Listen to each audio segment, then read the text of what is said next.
সংখ্যালঘু শব্দটি একটি সাম্প্রদায়িক শব্দ।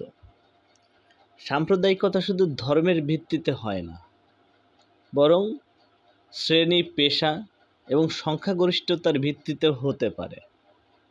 আমরা সাধারণত কোনো ভূখণ্ড, কোনো এলাকা বা কোনো দেশে সংখ্যাগরিষ্ঠ যে লোক বা ধর্মের অনুসারী থাকে তাদেরকে সংখ্যাগরিষ্ঠ বলে থাকি।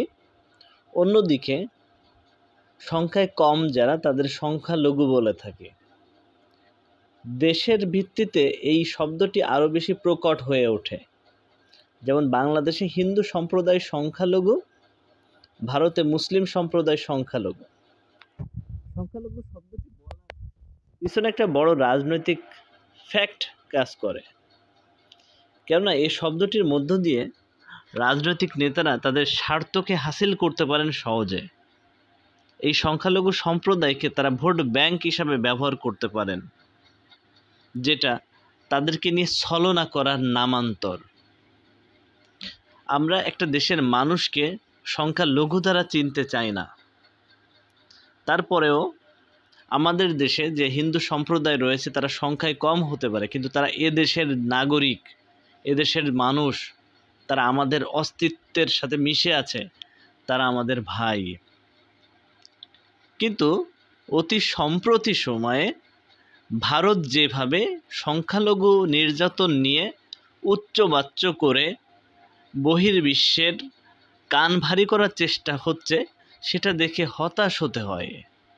কেননা বাংলাদেশ একটা সম্প্রীতির দেশ, কিন্তু ভারতের সম্প্রতি ঘটনাগুলো বিশ্লেষণ করলে দেখা যায় তাদের মতো সাম্প্রদায়িক দাঙ্গা সৃষ্টিকারী দেশ পৃথিবীতে খুব কম আছে।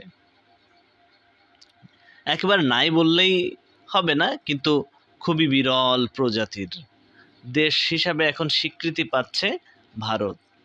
কেননা সে দেশের রাষ্ট্রনায়ক থেকে শুরু করে একেবারে সর্বনিম্ন স্তরের ব্যক্তিটি পর্যন্ত সাম্প্রদায়িকতার বিষ বাষ্পকে উস্কে দিচ্ছে।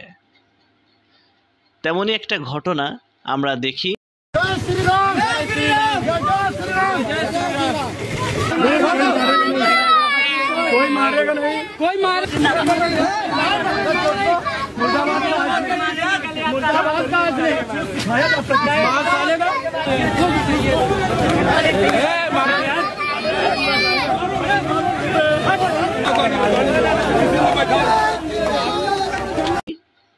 এই যে ভিডিওতে আমরা যে ঘটনাটা দেখছি, এটি মূলত মুসলিম নির্যাতনের একটা চিত্র।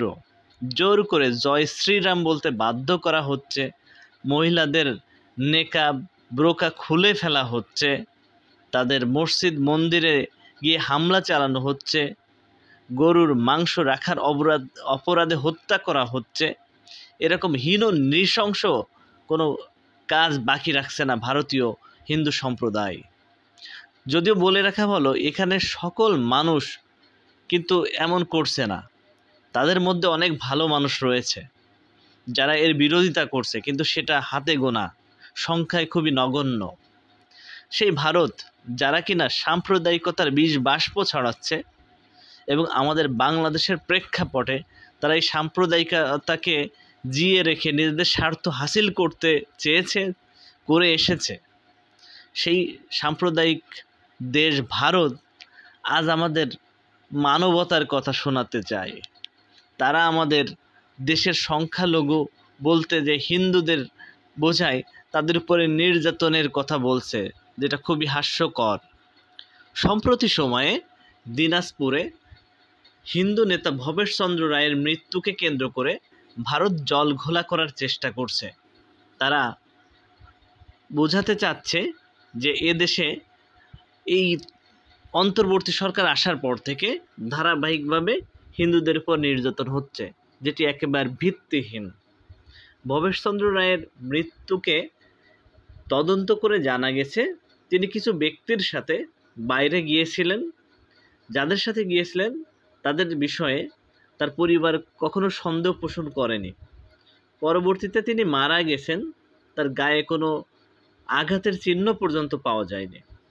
কিন্তু খুবই দুঃখের বিষয়, ভারতের পররাষ্ট্র মন্ত্রণালয়ের মুখপাত্র রণধীর জসওয়াল বলেন, বাংলাদেশে হিন্দু সংখ্যালঘু নেতা শ্রী ভবেশচন্দ্র রায়ের অপহরণ ও নির্মম হত্যাকাণ্ডে আমরা গভীর উদ্বেগ প্রকাশ করছি।